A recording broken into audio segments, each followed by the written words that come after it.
Hello everyone. ಅಯ್ಯೋ ಏನಿದು ಬಟ್ಟೆ ಎಲ್ಲ ಆಚೆ ಅನ್ಕೋತಿದ್ದೀರಾ? ಹೇಳ್ತಿದ್ದು ಬನ್ನಿ. ನಿಮ್ಮ ಮನೇಲಿ ಹಳೆ ಟೀ ಶರ್ಟ್, ಪ್ಯಾಂಟ್, ಶರ್ಟ್ ಏನೇ ಇದ್ದರೂ ಬೇಡ ಅಂದರೆ ಹೊರಗೆ ಹಾಕ್ಬಿಡ್ಬೇಡಿ, ಓಕೆನಾ? ನಿಮಗೆ ಪ್ಯಾಂಟ್ಗೆ ಒಂದು ಕೂಪನ್, ಶರ್ಟ್ಗೆ ಒಂದು ಕೂಪನ್, ಹಾಗೆ ಎಲ್ಲದಕ್ಕೂ ಕೂಪನ್ ಕೂಪನ್ ಕೂಪನ್. ಇಲ್ಲಿ ಹಳೆ ಬಟ್ಟೆ ಕೊಟ್ಟರೆ ನಿಮಗೆ ಕೂಪನ್ ಕೊಡ್ತಾರೆ. ಕೂಪನ್ ಇಟ್ಕೊಂಡು ಹೊಸ ಬ್ರ್ಯಾಂಡ್ ಬಟ್ಟೆಗಳನ್ನ ಖರೀದಿ ಮಾಡ್ಬೋದು. ಎಷ್ಟು ತೂಕ ಇತ್ತಲ್ಲ ಈ ಬ್ಯಾಗು. ಅಂದರೆ ನೀವು ಹಳೆ ಬಟ್ಟೆ ಕೊಟ್ಟು ಹೊಸದು ತೊಗೊಂಡಂಗೆ. ನಾನು ಬಂದು ನೋಡುವಾಗ ಶಾಕ್ ಆಗಿಬಿಟ್ಟೆ. ನೀವು ಒಮ್ಮೆ ಹೋಗಿ ಟ್ರೈ ಮಾಡಿ ನೋಡಿ, ಓಕೆನಾ? ನೋಡಿ, ನಾನು ಕೊಟ್ಟಿರೋ ಬ್ಯಾಗಲ್ಲಿ ಎಲ್ಲ ಬಟ್ಟೆನೂ ತೆಗೆದು ಸಪ್ರೇಟ್ ಮಾಡ್ಕೋತಾರೆ. T shirt, shirt, pant, jeans pant ಎಲ್ಲನೂ. ಸೊ ಒಂದೊಂದು ಶರ್ಟಿಗೆ ಇಷ್ಟು ವ್ಯಾಲ್ಯೂ ಅಂತ ಇರುತ್ತೆ. ನಾನು ಲಾಸ್ಟಲ್ಲಿ ಹಾಕಿದ್ದೀನಿ. ಹಳೆ ಬಟ್ಟೆಗೆ, ಹಳೆ ಜೀನ್ಸಿಗೆ ಎಲ್ಲದಕ್ಕೂ ಲಾಸ್ಟಲ್ಲಿ ಹಾಕಿದ್ದೀನಿ ವ್ಯಾಲ್ಯೂ.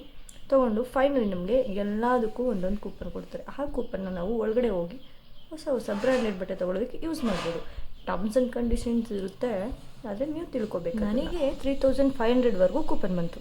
ಇದಕ್ಕೆ ನೀವು ಎಲ್ಲಿ ಹೋಗಬೇಕು, ಹೇಗೆ ಅಂತ ನಿಮಗೆ ಡೌಟ್ಸ್ ಇದ್ದರೆ ಕಮೆಂಟ್ ಮಾಡಿ, ನಾನು ತಿಳಿಸ್ಕೊಡ್ತೀನಿ, ಓಕೆ?